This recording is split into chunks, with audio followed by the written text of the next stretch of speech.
அருமையான பொங்கல் திருநாளை உலகமெல்லாம் கொண்டாடுகிற தமிழ் பெருங்குடி மக்கள் அனைவருக்கும் இனிய பொங்கல் திருநாள் வாழ்த்துகள். தமிழருடைய பண்டிகை என்கிற தொன்மையான அறிவார்ந்த இந்த திருநாளை தமிழ் மொழி நமக்கு தந்திருக்கிறது.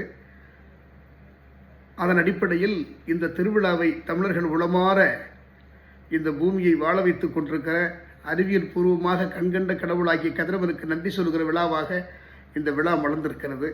அவற்றை காலங்காலமாக போற்றி வணங்குகிற பெருங்குடி மக்களாக நாம் இருக்கிறோம். அதற்காக நமக்கு அனைத்து தரப்பிலிருந்தும் வாழ்த்துக்களை சொல்லிக் கொண்டிருக்கிறார்கள். அந்த வாழ்த்துக்களோடு தமிழ் மக்களுக்கு நானும் வாழ்த்துறை வழங்க விளைகிறேன். அருமைக்குரிய மக்களே, கதிர்வெடித்து பிளம்பு விழ, கடல் குதித்து சூடாற்ற, முதுமைமிகு நிலப்பரப்பில் முதல் பரப்பு தோன்றிவிட, நதி வருமுன் மணல் தருமுன் நலம் வளர்த்த தமிழனங்கே பதிமதுரை பெருவெளியில் பாண்டியன் கை பார்த்தவளே என்று கவிதை பேசுகிறது. இது தொல்குடி மக்களுடைய இனத்தினுடைய வரலாற்றை பேசுகிறது. நெபுலா என்கிற நெருப்பு கோணம் வெடித்து சிதறி கோள்களாகி அந்த கோள்களிலே முதல் மனிதன் தோன்றினான். எப்போது தோன்றினான்? நதி உருவாகி மணல் உருவாவதற்கு முன்னால் தோன்றிய முதல் மனிதன் தமிழன். அவன் பேசிய மொழி தமிழ் மொழி. அந்த தமிழ் மொழிக்கே சங்கம் வளர்த்து தன் தாய்மொழியை வளர்த்தவர்கள் பாண்டியர்கள். அவர்கள் கைகளிலே பட்டு தமிழ் மொழி வளர்ந்தது என்கிற வரலாற்று செய்தியை இந்த கவிதை சொல்லுகிறது.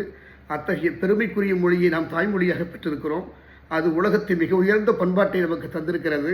அந்த பண்பாட்டை இன்னும் வளரும் தலைமுறைக்கெல்லாம் கடத்தி செல்கிற அளவிற்கு இந்த திருநாளை நம் மனப்பூர்வமாக குடும்பத்தோடு கொண்டாடி மகிழ்கிற இந்த நல்ல வேளையில் நீங்கள் தமிழர்களாகிய நீங்கள் எல்லா வளமும் நலமும் பெற்று பல்லாண்டு வாழ வேண்டும் என்று மனமாற தமிழ் மொழியின் சார்பில், தமிழுக்கை பெருமை சேர்த்த திருவள்ளுவன் சார்பில் நான் வாழ்த்துகிறேன். முதுகுடுமி பெருவெழுதி என்கிற ஒரு மன்னன் இருந்தான். அந்த மன்னன் வடபுலத்தாரே போற்றுகிற அளவிற்கு யாகங்கள் பல செய்தான். அதனால் அவனுக்கு பெயர் பல் யாகசாலை முதுகுடுமி பெருவெழுதி என்று பெயர். அவனை புகழ்கிற போது, நீ மிக சிறந்த மன்னன், உன்னை போரிலே கண்டு புறமுது காட்டு ஓடுகிற பகைவர்கள் ஏராளம், நீ உன்னுடைய கொடி முனிவர்கள் போற்றிய கோயிலுடைய ஆலயங்களை சுற்றி வருகிற போது மட்டுமே தாழ வேண்டும். உன்னை போற்றி வணங்கி வாழ்த்தி வணங்குகிற புலவர்கள் முன்னால் மட்டுமே உன் தலை தாழ்ந்திருக்க வேண்டும். நீ அப்படிப்பட்ட பெரும்புகளை உடையவன். நீ காய்கதிர் செல்வனைப் போலவும் தன்னொலி பரப்புகிற நிலவைப் போலவும் என்றும் நிலை பெற்று வாழ வேண்டும் என்று புலவர் வாழ்த்துகிறார்.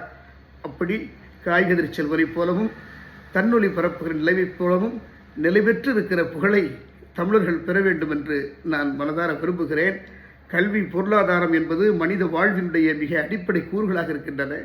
இந்த அடிப்படை கூறுகளாகிய கல்வி, பொருளாதாரத்தில் தமிழின மக்கள் மிகச்சிறந்து விளங்கி தொழில்நுட்பத்திலும் தொலைநோக்கு பார்வையிலும் உலகம் போற்றுகிற உன்னத நிலையை தமிழர்கள் பெற வேண்டும்.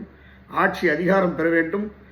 வடக்கே இமயமலை, தெற்கே பயமூட்டுகிற குமரியாறு, கிழக்கே பெருங்கடல், மேற்கேயும் பெருங்கடல் என்று சூழப்பட்டிருக்கிற இந்திய கண்டம் முழுமைக்கும் ஆண்ட பெருமன்னர்களாக தமிழர்கள் இருந்திருக்கிறார்கள். அப்படி இந்தியா முழுமைக்கும் வாழ்ந்த இந்தியாவினுடைய பூர்வ குடிகளாக இருக்கிற தமிழர்கள் இந்தியா முழுமைக்கும் ஆளுமை பெற்றிருக்கிற இனமாக மலர வேண்டும். இந்தியாவின் ஆட்சி மொழியாக நம்முடைய தமிழ் மொழி உருவாக வேண்டும். உலகத்திற்கே வழிகாட்டிருக்கிற அறிவார்ந்த திருக்குறள் இந்தியாவின் தேசிய நூலாக அங்கீகரிக்கப்பட வேண்டும்.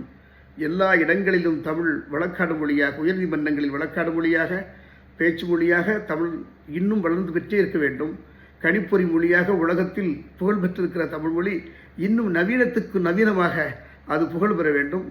தமிழர்கள் சிறப்பாக இருந்தால்தான் இவற்றையெல்லாம் நாம் ஆக்கிவிட முடியும். எனவே தமிழ் மக்கள் எல்லா வகையிலும் சிறப்போற்று சிறந்தோங்கி எல்லோரும் போற்றுகிற அளவுக்கு அதிகாரம் ஆற்றல் மிக்கவர்களாக மலர வேண்டும். அவர்கள் வாழ்க்கை மகிழ்ச்சி பெற வேண்டும் என்று நான் தெய்வ தமிழாக போற்றுகிற தமிழின் சார்பிலும், அந்த தமிழுக்கு பெருமை சேர்த்திருக்கிற பல்வேறு அறம் சார்ந்த கருத்துக்களை உலகிற்கு வழங்கியிருக்கிற பெரும் புலவர்கள் சார்பிலும் நான் வாழ்த்துகிறேன். வாழ்க தமிழ் மக்கள். வணக்கம்.